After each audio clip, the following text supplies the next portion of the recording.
Let's talk about self-care. My name is Amanda Gates and I am an interior designer and Feng Shui practitioner. I help people create designs that are energy aligned. If you don't trust the vibe and get that energy right, there's no amount of pretty that's going to fix that. And that's where I come in. I'm an expert in interior design and I'm an expert at energy. And what I can do is come in and align your space to get the energy right so it elevates the pretty. It elevates the interior design so that you get it right every time. Are you ready? Let's do this.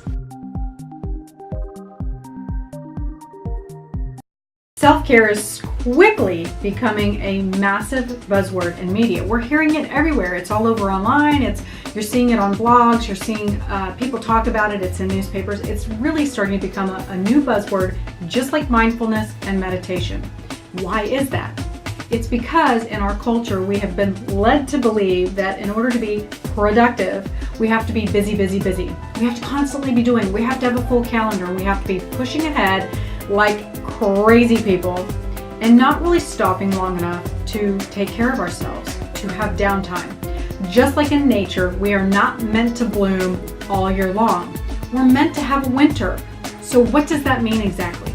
That means giving yourself permission without feeling guilt or shame for stopping to read a book, maybe having a great cup of tea and just sitting on your front porch. Oh, what a waste of time, right? Not really. The thing is that we are really starting to figure out, and there's a lot of science that backs that this idea is if we are pushing, we can't sit down long enough to really get the inspirations and the intuitive things that tell us what to do next, right?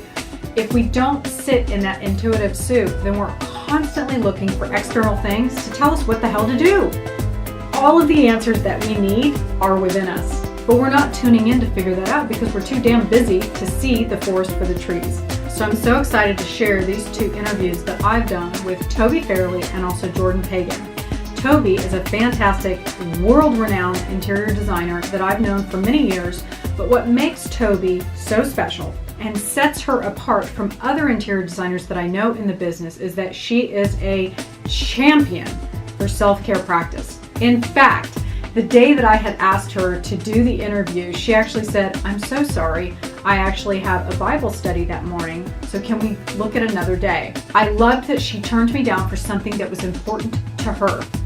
Now, a lot of times, especially as women, we're taught that if we have something on our calendar that isn't necessarily work related, that we can push that aside and make room for something that is important. And I love this idea that she told me no is a complete sentence, and that is self-care. She is all about good health and nutrition, taking care of your mind and taking time to relax and saying yes to the things that matter.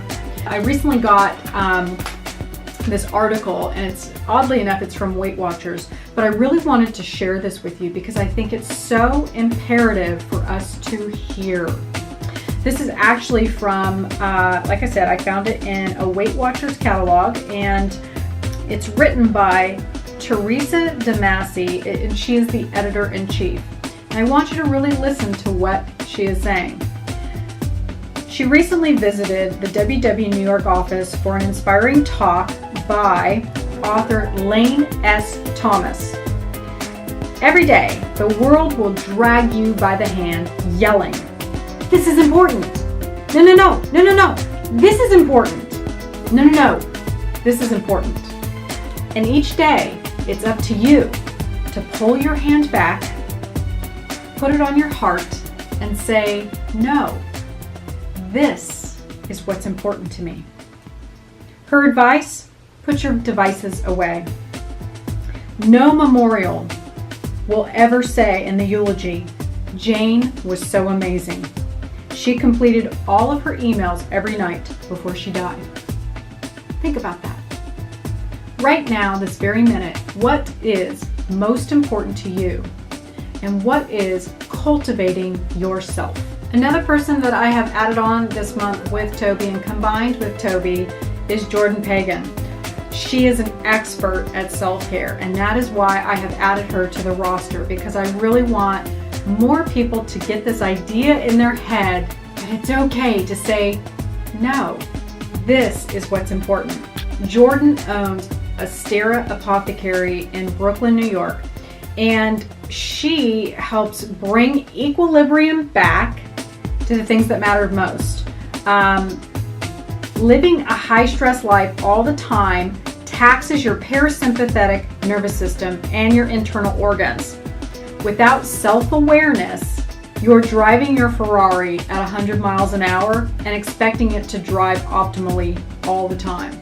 I actually talk about this in my new book, about how you cannot push and expect to be amazing all the time without consequences.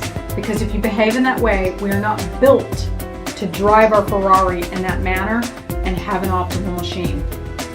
Since February is all about the month of love, I hope that these will enlighten you and help you to see the bigger picture and to understand what's most important to you, or at least take a moment, take a breath, and tap into what matters most to you.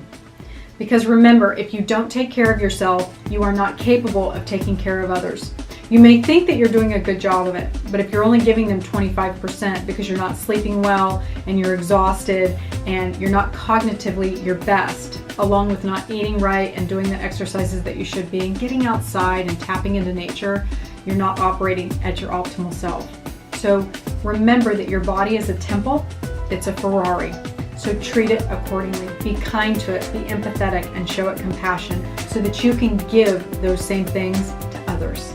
Because when you do these things, what ends up coming out of it and the gratitude that you feel and how it elevates your chi, it's going to change everything. And here's the cool thing. When you combine this kind of work, when you take care of yourself and cultivate self in this way and combine it with an amazing environment with Feng Shui, that's when you can really start to elevate everything in your life and become and attract amazing things so that you thrive. Hey, you got to trust the energy, right? You have to trust the vibe because the energy never lies. All right, let's do this.